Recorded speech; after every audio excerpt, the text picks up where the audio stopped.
Hello everyone, आज हम सब बात करने वाले हैं कि अगर कोई स्टूडेंट चाहता है नीट 2026 में टॉपर बनना चाहता है और वो भी सेल्फ स्टडी से, तो वो कैसे बन पाएगा। देखिए, मैं आपको जो स्टेप बाय स्टेप चीज़ें बता रहा हूँ, आपको ध्यान रखना है। सबसे पहले आता है आपका स्ट्रॉन्ग प्लानिंग। ठीक है। अब स्ट्रॉन्ग प्लानिंग का मतलब क्या होता है? सबसे पहले फुल सिलेबस का प्लान बनाइए। ठीक है, जैसे फिजिक्स, केमिस्ट्री और बायोलॉजी, कौन सा चैप्टर कब पढ़ना है, कब खत्म करना है, इसके बारे में प्लानिंग होनी चाहिए। मतलब इसका क्या है? जैसे आपके पास देखेंगे फिजिक्स में, ठीक है, उसके बाद केमिस्ट्री में और बायो में, आपको पता होगा कि वेटेज के हिसाब से हम सब बात करें तो बायो का वेटेज सबसे ज़्यादा होता है, जो कि 360 मार्क्स का होता है, और ये 180 और ये 180 का होता है। लेकिन सबसे ज़्यादा मुश्किलें आती है फिजिक्स में। नीट वाले जो डॉक्टर नहीं बन पाते हैं, उसका सबसे बड़ा रीज़न है फिजिक्स।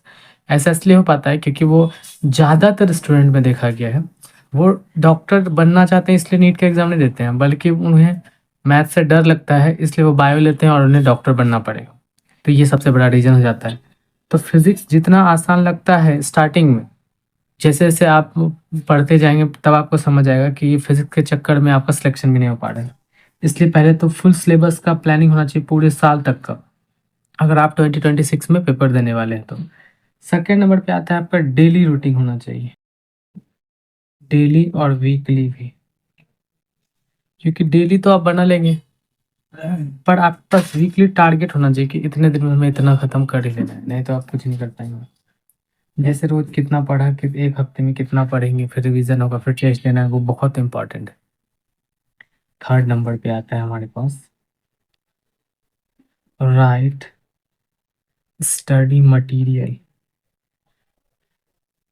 देखिए, राइट स्टडी मटेरियल का मतलब क्या होता है?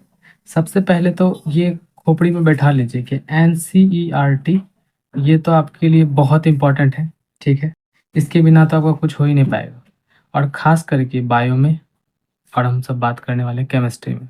फिजिक्स में पीछे पड़ जाता है, लेकिन हाँ, हमें फिर भी एनसीईआरटी तो करना ही पड़ेगा, लेकिन ज़्यादा इंपॉर्टेंट है बायो और केमिस्ट्री के मामले में। सेकेंड नंबर पे आपको आ जाता है फिजिक्स के लिए, अलग से मैं आपको बता देता हूँ, क्योंकि बुक में एनसीईआरटी इन दोनों के लिए तो काम कर जाता है। उसके बाद आपको जरूरी पड़ता है फिजिक्स के लिए, उसमें तो एनसीईआरटी चाहिए ही।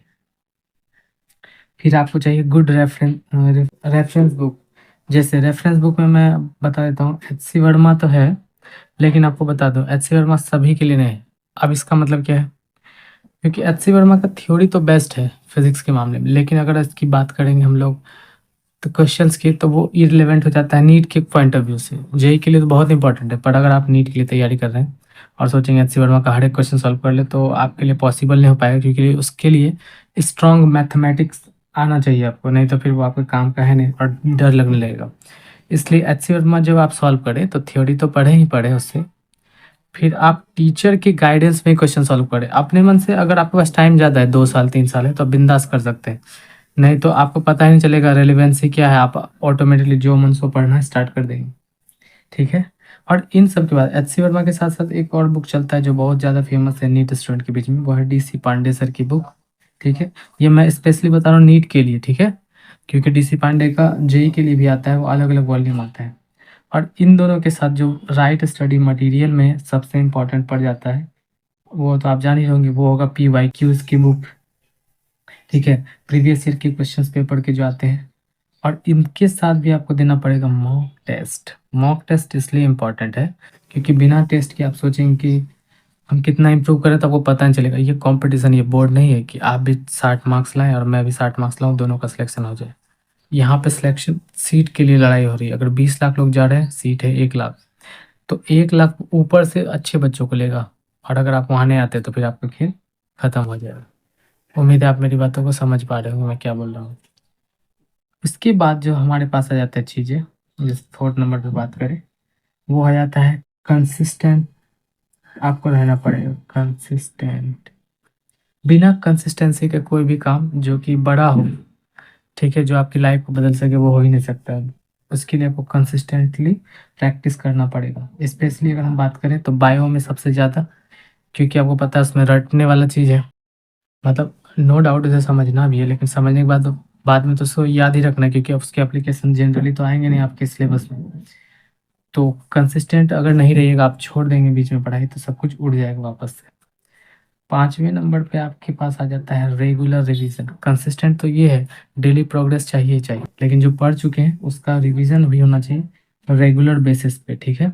अगर आप रेगुलर रिवीजन नहीं करेंगे तो भी आपके जीवन में प्रॉब्लम आने वाली है। और नीट ऐसा हो जाता है ना लोगों के जीवन में, उन्हें 4 बार 5 बार ड्रॉप लेना पड़ता है। आप बहुत सारे हज़ारों वीडियो देख चुके हैं ड्रॉपर के, दिमाग खराब हो जाएगा वो सब देख के।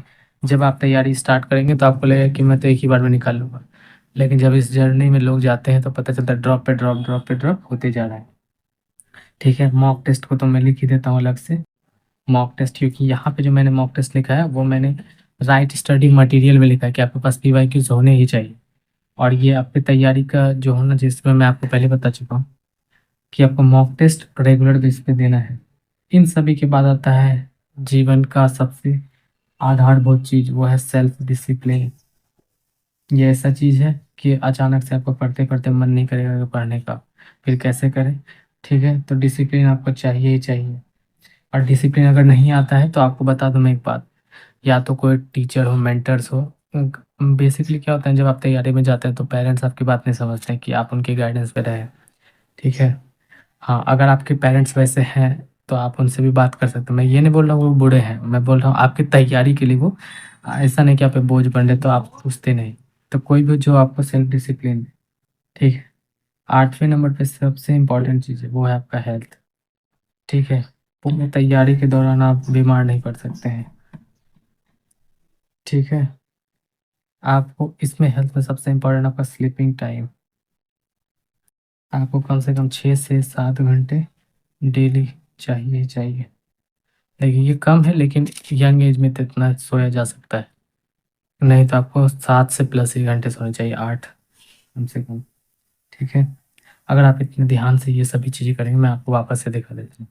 सबसे पहले स्ट्रॉन्ग प्लानिंग, जिसमें आपको तीनों सब्जेक्ट का डेली और वीकली प्लान करना है। फिर राइट स्टडी मटेरियल में एनसीईआरटी बुक चाहिए चाहिए, ठीक है। बायो और केमिस्ट्री के लिए, फिजिक्स के लिए ज़्यादा ध्यान देना पड़ता है, नहीं तो ये आपको ड्रॉप दिलाता है बार बार। फिर मॉक टेस्ट और पीवाईक्यू चाहिए चाहिए, कंसिस्टेंट रहना पड़ेगा। बायो का मैंने एग्जांपल एक समझाया था, बायो बिना कंसिस्टेंट होते हुए अगर आप छोड़ेंगे तो पीछे की चीज़ें भूल जाएंगे। फिर रेगुलर रिवीजन भी चाहिए, मॉक टेस्ट आपको देते रहना पड़ेगा, सेल्फ डिसिप्लिन रखना पड़ेगा, क्योंकि किसी का भी मन पढ़ते पढ़ते अचानक से मन करता नहीं पढ़े।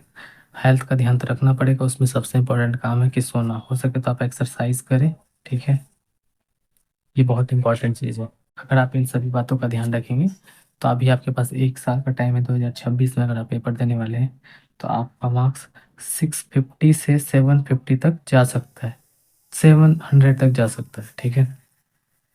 इन बातों का ध्यान रखना है स्ट्रांगली। अगर कोई प्रॉब्लम आता है तब कमेंट करिए, कुछ और भी जानना हो तो मैं उस पर स्पेशली आपके लिए वीडियो बना दूंगा, ठीक है।